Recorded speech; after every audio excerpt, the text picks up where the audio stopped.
think I need to update that photo. Excellent. Thank you, team. Really appreciate being here. Excellent. I can see the slide. Very good. Let's get straight into the action. Just a quick disclaimer, and let's dive straight in. Ladies and gentlemen, here you see a picture of an elephant in the jungle on his birthday eating chicken nuggets, which probably isn't a very good start considering elephants are herbivores, which probably explains the sadness in his eyes. And over here you can see a cheetah in a theme park riding down this colorful water slide, looking very serious. One more.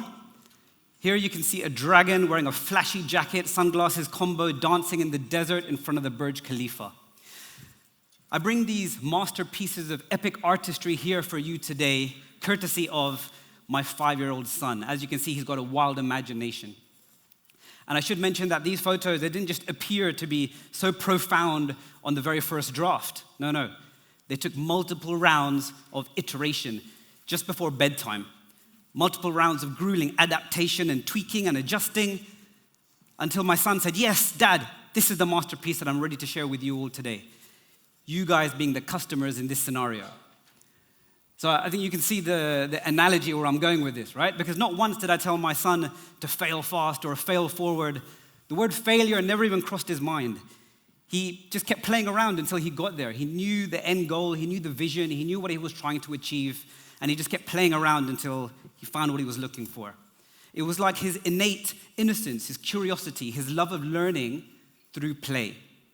So here's my first challenge for you today. Have we lost the art of play as we've grown into adulthood? Have we become so consumed by KPI dashboards and business reviews that we've forgotten the joys of learning unconsciously through play? Because as I was playing with my son with this AI image generation, we noticed a couple of things. We noticed these hallucinations, which we spoke about, right? And as we laughed through these mistakes together, there was elephants with extra legs and dragons with extra heads. I realized that this is what learning with AI should feel like. It should be recognizing the limits, but enjoying the discovery. On another occasion, I remember my son, he was asking a really complicated, elaborate question to ChatGPT, something about Hot Wheel cars and monster trucks. I didn't really understand what he was going for. But, I said, son, you have to be very specific, very clear when you're interacting with ChatGPT. And I was about to hit the delete button. And he said, no, Dad, please, wait. Let's just try and see what happens. So I said, okay, fine. It was past his bedtime. I didn't want to do the back and forth. So we hit enter, and an answer comes back. And apparently it was exactly what he was looking for, which again makes me reflect. Maybe sometimes we need to just try and see what happens. So taking that mindset now into the workplace. When I have a presentation for the marketing team I need to quickly whip up, I throw it to AI first just to try and see what happens. When I have a training curriculum that I need to put together, I throw it to AI first just to try and see what happens. When I have a survey and I have hundreds of respondents, I need to quickly summarize them. I throw it to AI first just to try and see what happens. And after throwing it to AI just once and being so impressed by the results, these tasks that used to fill me with pride, that used to take me hours, now take me a matter of minutes. And I've been given the gift of freedom to shift my focus on other value-adding tasks.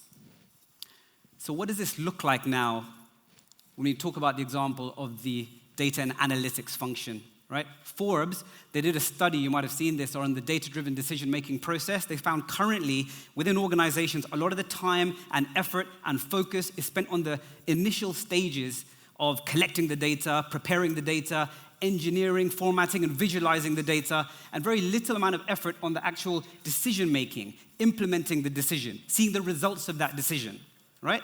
And that is where essentially the experimentation part lies, right? So what we would hope to see with the introduction of AI and automation, we want to see a significant simplification of these preliminary steps, allowing us to, again, shift the focus towards the more strategic decision-making steps, which, as I mentioned, this is where the action is, right? So now I have the pleasure, the fun part, to try to tackle the question with you guys. How do we create a culture of curiosity, experimentation, to solve real business problems, to create an exceptional customer experience? So first, let's try to analyze the environment that my son thrived in, Number one, he felt safe to experiment, right? Number two, he had the tool in his hand with the freedom to create. And then number three, he had me by his side, a guide to inspire. I think within corporate large organizations, number 2 and 3 might be, I'm not going to say easier, I'm going to say less difficult to implement, but number 1, that is a tough cookie to crack. And I think it's not our fault. There's reasons why people don't feel safe. So let's just talk about the elephant in the room. When we hear these words from AI leaders like Elon Musk say, there will come a point where no job is needed, and when Stephen Hawking says, full AI could spell the end of the human race, and AI will replace many jobs over the next 10 years, when Bill Gates said these words, let's face it, people hear, these words spread, people get scared, and people feel that their livelihoods are being threatened, and that's the real anxiety, right? And then you have corporate leaders saying, hey, experiment with AI, and what they're hearing is, automate yourself out of a job. Right? So how do we expect people to behave and to feel when their livelihoods are essentially being threatened? I believe the answers lie within compassionate leadership and getting back to the fundamentals of digital change management. You know, when I was a child, I remember the single source of all information came from one trusted source, my parents. They just seemed to know all the answers to everything until one day, my dad, he came home with this big book collection, like something from the medieval Gothic collection, something from the 19th century. He said, Monil, this is Britannica Encyclopedia. This has all the answers of the world in these books. My mind is blown. All the information of the world sitting in our bookshelf at home. Incredible. And then fast forward a couple more years, my dad, he installs this big gray box in the middle of the bedroom, and he gives me this disc, and he says, Monil, this is Encarta 95. This is an interactive encyclopedia. All of the words from those books are in this shiny disc. Again, my mind is blown. Fast forward a couple more years, I'm in my adolescent curiosity phase, and I'm asking my dad questions like, why is the earth round?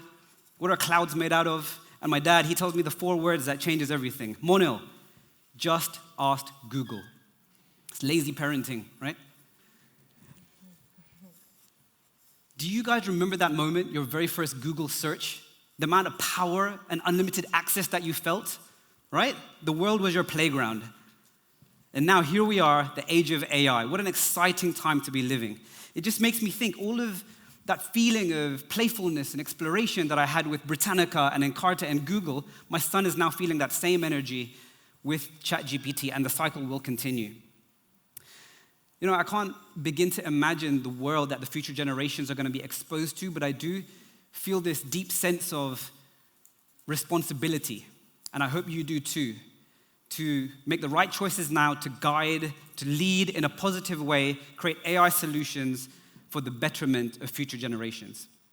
So with that premise, let's try to tackle the question together now. What does pharma leadership look like in the age of AI? You know, over the past 20 years, I've been working on a lot of transformation programs, and I've picked up a couple of themes along the way, which I want to share with you today. But first, let me ask you guys a question, those who are still in the room, as pharma leaders in the world right now. This topic of AI, do you feel it's a tech transformation or a people transformation? Okay, just show of hands. Be honest. If you think it's a tech transformation, put your hand up.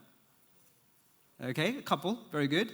Thanks for your honesty. If you think it's a people transformation, put your hand up. Wow. Okay, hands up if you don't like the question.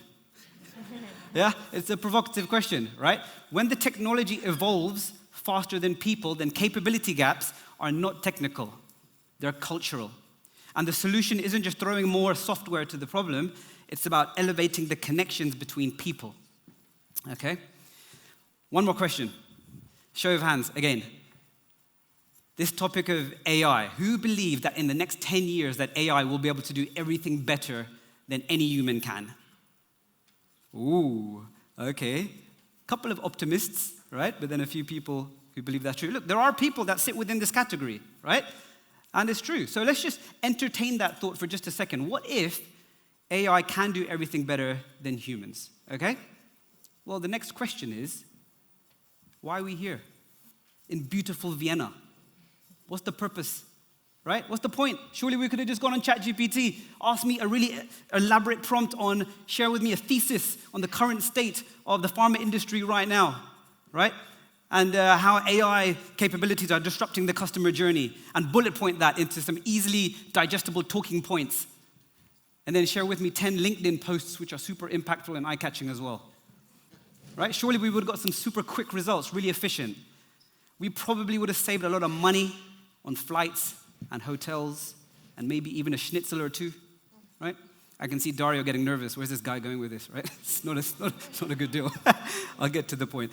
We are here because we're passionate, because we're enthusiastic, because we care about the topic, because we want to learn, we want to share, we want to make connections. Human connections are good for humans, but it's also good for business. It makes good business sense for us to come together, look each other in the eye, create new campaigns together, launch new products together. And that is essentially where we're heading. So with that in mind, let's take this topic of humanness one step further, okay? Have you heard of Rory Sutherland? He's a British marketeer from the UK. Fantastic guy, really, really smart. He talks about the concept of emotional irrationality. And a couple of points I want to mention around, back to the question, which are the leaders that are going to really pioneer within this age? Those that really amplify human connection. And those that amplify human connection really probably understand more about what are the qualities that leaders have, right? And what qualities are more humanistic that separate us from the machines. And what are those kind of qualities? Well, number one, we have an incredible ability to dream, to create a vision, to paint a picture. We have an incredible ability to connect with others, to communicate that dream and inspire others. And then we have an incredible ability to collaborate, to work together, and turn that dream into a reality. So what Rory Sutherland says, which is really incredible, is embrace your unique irrationality.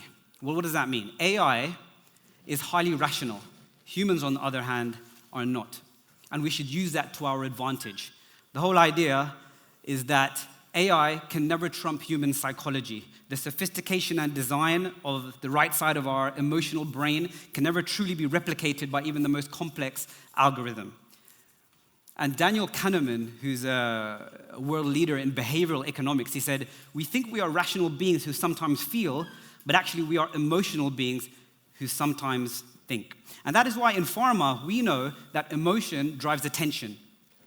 Some of the best marketeers in pharma know that you start with purpose and empathy, and you back it up with the science and credibility, right? So key takeaway here, put that humanness back into leadership, embrace our unique irrationalities, because it's that combination of human-centric leadership and technology that can bring together best of both worlds. So what other qualities can we say leaders can adopt to create that culture of experimentation and curiosity? Shift the dialogue from push to play. Leaders have probably the biggest influence on change. And the reason why I think is because they have an incredible talent to change the conversation, to ask different questions, to change the narrative. Have you heard of Stephen Bartlett, Diary of a CEO, right? He hires the head of failure within his organization who has one job, to accelerate and increase the amount of failures within the organization, to convert questions into experiments, to analyze those results, and then accelerate the learning. So if we want to do this, if we want to ask a different question, what would that look like, right? Here's a couple of do's and don'ts, just to give an example. Don't ask, how do we get more people to use AI? Instead, we can ask, how do we revolutionize the way we work with AI? Don't train people on AI. Instead, invite people to play and learn, and then share those discoveries with the team, right? I think you mentioned that earlier. Don't add AI to existing processes. Instead, redesign those processes for maximum human-machine collaboration. And finally, don't delegate AI. AI is not another software you can delegate to your IT department. It's like, when you're on the airplane and they're doing the safety briefing and they tell you put on your mask before helping others. The same can be said with AI, right? Leaders need to get AI savvy first, and then you can help others around you grow and succeed, all right? Okay, so what is the binding glue now that kind of takes all of this forward from a cultural perspective, which is, I would say, probably the most neglected piece? Change management. We spoke about it recently, right? Back to basics. What's the number one rule of change management? People don't like change. That as well, right? So look, enough of the buzzwords and the one-liners. I want to share with you 3 real examples that we implemented in Bayer, Middle East and North Africa, which really made a big difference, and hopefully it provides a bit of inspiration for you all today. We launched a session called Becoming a Data Ninja, right? And this was not just for the marketing or the medical, this was for commercial, medical, marketing, all of the functions, because we came to learn that we know data and data quality is a prerequisite for any AI solution. So uplifting the data mindset and data literacy is one of the core priorities. During the omni-channel days, you remember that was something that was really led by marketing and then communicated to the commercial team. We came to learn that commercial team, sales reps were asking questions and, using all the data sensors, collecting data. They didn't really understand the purpose or the why as to why they're collecting this data, what's in it for me. So this was really to tackle that why, to make them understand that with that data, that empowers them. They can access that data straight after they launch that poll within that event, and then they can use that to have more meaningful conversations with their HCPs, right? Data literacy is not something that just sits with a data analytics function. Everyone needs to have this skill now, across all the functions in this day and age, right? How to read a graph, how to extract insights from the data that's captured. After conducting this session, it was really apparent that after a couple of months, the amount of data that was collected across all of the data sensors within the journey increased. So for example, we have virtual peer-to-peer events, which is one of the major channels that we have in the MENA region. We saw the amount of polls that were conducted increase by 20%. And it's probably because the sales reps, they understood the why and the purpose and the value of why they're collecting this data in the first place. But we know that it's not necessarily what happens within these training sessions which is important. What happens afterwards is equally, if not more important, which is why we set some homework for the marketing team.